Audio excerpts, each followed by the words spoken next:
Good morning.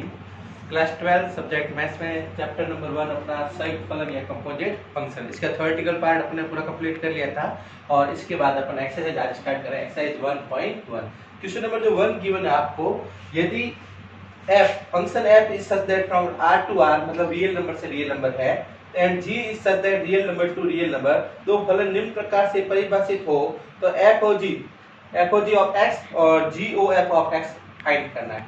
ये जो फलन f है वो किससे परिभाषित है? r से। r का मतलब होता है रियल नंबर से रियल नंबर, वास्तविक संख्याओं से वास्तविक संख्या। और दूसरा फंक्शन जो g है वो भी रियल नंबर से रियल नंबर पर है। आपको फाइंड करना है f o g of x और g o f of x find करना है, जिसके लिए पहला क्वेश्चन जो दे रखा है उसमें f ऑफ x किससे डिफाइन है? 2x प्लस 3 से, और फलन जो gx है वो x स्क्वायर प्लस 5 से डिफाइन है। अब आपको पहले सबसे पहले कल मैंने बताया था आपको, बिकॉज गोफ ऑफ x जो किससे कैसे डिफाइन करते हैं, इसको कैसे बोलते हैं? f of g of x। Okay, and GOF Gauff of x होता है वो कैसे ऊपर आता है? g of fx। ये आपको कल मैंने थ्योरेटिकल पार्ट में कंप्लीट करवा दिया था। f o g Gauff of f से आता है, f तो बाहर आ जाएगा gx, और GOF गॉफ हो जाए वो g of fx। Equation 1 and equation 2। अब सबसे पहले in equation 1 because f o g of x is equal to f of gx, ये होता है। अब आपको क्या करना है, सबसे पहले ब्रैकेट ओपन होता है, f of gx है तो f of क्या हुआ? gx। अब f तो ऐसे ही रहेगा आपके, gx की जगह क्या लिखेंगे? gx किससे डिफाइन है? देखो gx, पहला क्वेश्चन ले रहा हूं, g ऑफ x वो परिभाषित है x स्क्वायर प्लस 5 से, तो gx की जगह लिखेंगे अपन x स्क्वायर प्लस 5। देखो वापिस इधर f ऑफ gx किस gx है वो डिफाइन किससे? x स्क्वायर प्लस 5 से, तो ये अपन x स्क्वायर gx की जगह क्या लिख दिया? x square plus 5। अब पूरे जो ब्रैकेट के अंदर है उस पूरी क्वांटिटी को, होल क्वांटिटी को एक अपन x की तरह मानेंगे, और ये पूरी जो ब्रैकेट के अंदर है वो f के अंदर रखेंगे। अब f किससे परिभाषित है?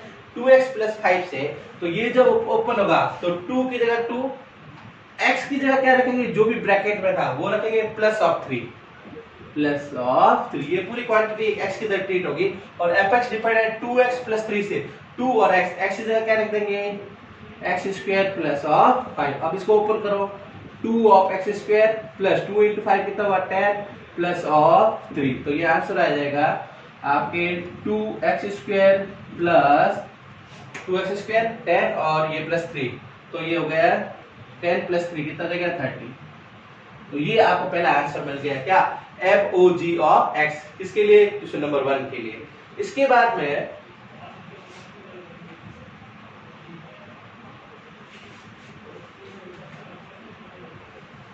इसी के बाद सेकंड पार्ट सॉल्व करवा रहा हूं। सेकंड में आपको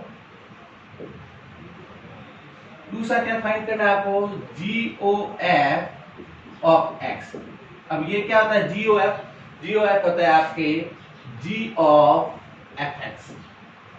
g ऑफ fx, g तो ऐसे ही, fx की जगह क्या लिखेंगे? fx परिभाषित है 2x प्लस 3 से, तो fx की जगह लिख देंगे अपन 2x प्लस 3।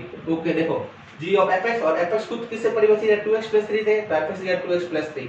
अब इस पूरी क्वांटिटी को अपन x की तरह ट्रीट करेंगे और g में रख देंगे, और g किससे परिभाषित है? x स्क्वायर प्लस 5 से, तो ये तो हुआ x स्क्वायर प्लस ऑफ 5, और x की जगह क्या रखना है? 2x प्लस 3, तो ये हुआ 2x प्लस 3। पूरी उस क्वांटिटी को रख देते हैं x की जगह, तो ये x की जगह रखा।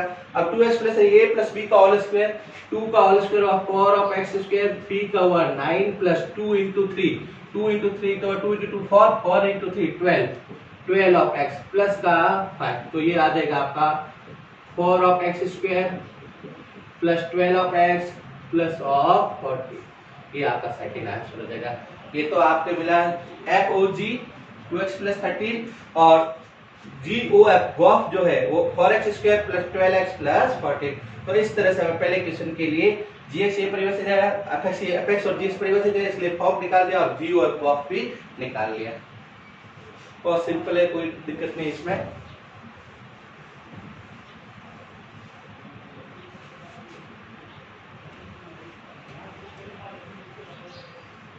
इसी तरह सेकंड में भी आप एफएक्स दे रखा है, जी अलग तरह से परिभाषित है, बॉक और फॉक दोनों निकाल देंगे।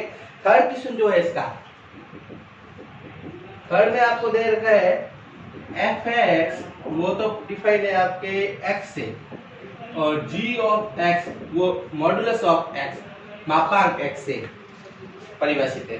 अब आपको इसके लिए सबसे पहले तो निकालना है F O G of X, और ये क्या होता है अपन जानते हैं F of G X. Okay, F की जगह एफ जी एक्स की जगह जी एक्स किससे पढ़े जाए मॉड ऑफ एक्स, तो ये मॉड ऑफ एक्स यहाँ पर लिख लिया अपन ने। ओके, अब ये जो पूरी क्वांटिटी एक्स की जगह और एफ में रखनी है, और एफ क्या है एक्स है, तो एक्स की जगह मॉड ऑफ एक्स रखना है, तो एक्स की जगह क्या रखेंगे मॉड ऑफ एक्स, तो ये आपका आंसर हो जाएगा। ओके, अब दूसरा लिखा है जी ओ एफ, जी ओ एफ और वो एक्स में, और जी ओ एफ किससे पढ़े होते हैं जी ऑफ एफ एक्स है। Okay, G of F X की जगह क्या रखना है, फलन एफ एक्स किससे परिभाषित है एक्स से ही परिभाषित है, तो एफ एक्स की जगह अपन ने रख दिया एक्स। अब जी में जहां पर भी एक्स दिख रहा है उसकी जगह एक्स ही रखना है, तो जी में जहां पर एक्स तो यही दिख रहा है इसको एक्स ही रखेंगे, तो मॉड ऑफ एक्स। तो इस क्वेश्चन में जो F O G fog of X उसकी वैल्यू भी मॉड ऑफ एक्स आ रही है, और जी ओ एफ उसकी वैल्यू भी क्या आ रही है मॉड ऑफ एक्स। तो इस तरह से दोनों सेम आ रही है, ये हो सकता है। ओके, तो इस तरह मॉड ऑफ एक्स आपके आ गया।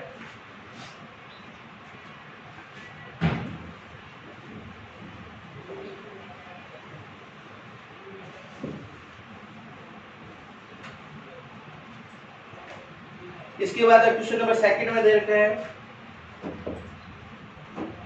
सेकंड में देख रखा है a is equal to A B C, यदि a is equal to A B C and b is defined from,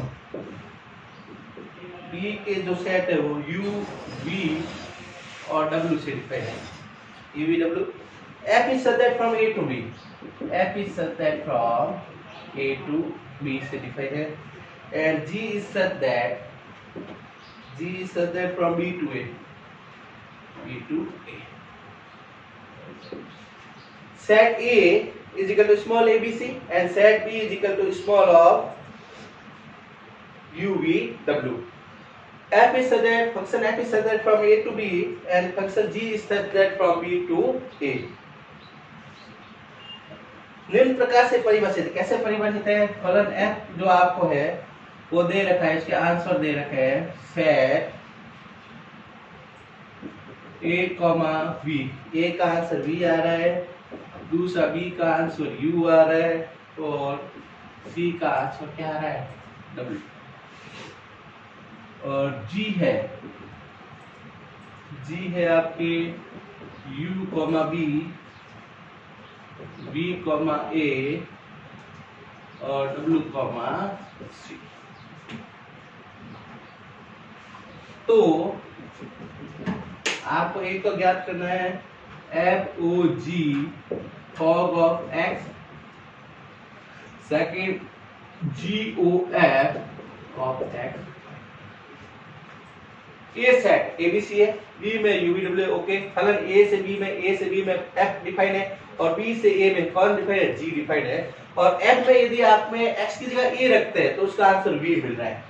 pair के रूप सेट जो है पेयर के फॉर्म में दे रखा है, बी रखोगे तो यू मिलेगा, सी रखोगे तो डब्ल्यू, और जी में यदि यू रखोगे तो बी मिलेगा, वी रखो तो ए मिलेगा, और डब्ल्यू रखोगे तो क्या मिलेगा सी। तो सबसे पहले आपको एफ और जी फाइंड करना है, F O G of X, अपन जानते हैं क्या था F of G X. Okay,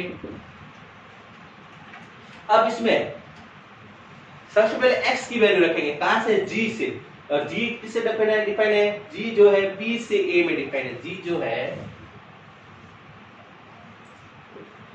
ये फलन g जो b से a में डिफाइन है, तो b के एलिमेंट तो क्या है u v और w, और इधर आंसर आ रहा है a b और c। अब इसमें f o g और x की जगह मान लो अपन u रखते हैं, u रखेंगे तो f क्या आएगा g of u, f of x की जगह क्या रखा, u रखा। तो u का आंसर अपन इधर देखो, इधर g में u का आंसर किस पे जा रहा है, b पे, तो u का आंसर तो है b पे। जब u रखते हो b आ रहा है, b रख रहे हो तो a आ रहा है, b का आंसर a पे, और w का आंसर c पे, w का आंसर c। तो g ऑफ u, g फलन है जो b से a में, g ऑफ u का आंसर क्या है, g ऑफ u का आंसर है b, तो यहाँ पर रखोगे b। और f of b, function f में जब b रखते हैं, f में जब b रखते हैं तो क्या आंसर आ रहा है, u आ रहा है, तो फाइनल आंसर क्या रहेगा, u। फाइनल आंसर आपका u। Okay, first answer. Second में f o g, u तो रख दिया, अब रखेंगे अपन v, तो v का f of g of v। Okay, f of g of v, g में v रखते हैं, v का आंसर a है, तो यहाँ हो गया a। और f ऑफ a, फलन f में जब a रखते हैं तो आंसर क्या आ रहा है, v। तो वापस v आंसर, इसको हम क्वेश्चन फर्स्ट सेकंड दे देते हैं। और इसके बाद में f o g of w, तो f of g of w हो जाएगा, तो ये हो जाएगा f of g of w। g में जब w रखते हैं तो आंसर क्या है, c, तो यहाँ पर रखेंगे c। और फलन f में जब c रखोगे उसका आंसर क्या बना है, w। तो इस तरह से आपका जब f और g में u रखते हैं तो फाइनल आंसर भी u में जा रहा है, f और g में v रखते हैं तो आंसर v पे जा रहा है, और w रखते हैं तो क्या है, w पे जा रहा है। इसी तरह यदि सेकंड क्या फाइंड करना था,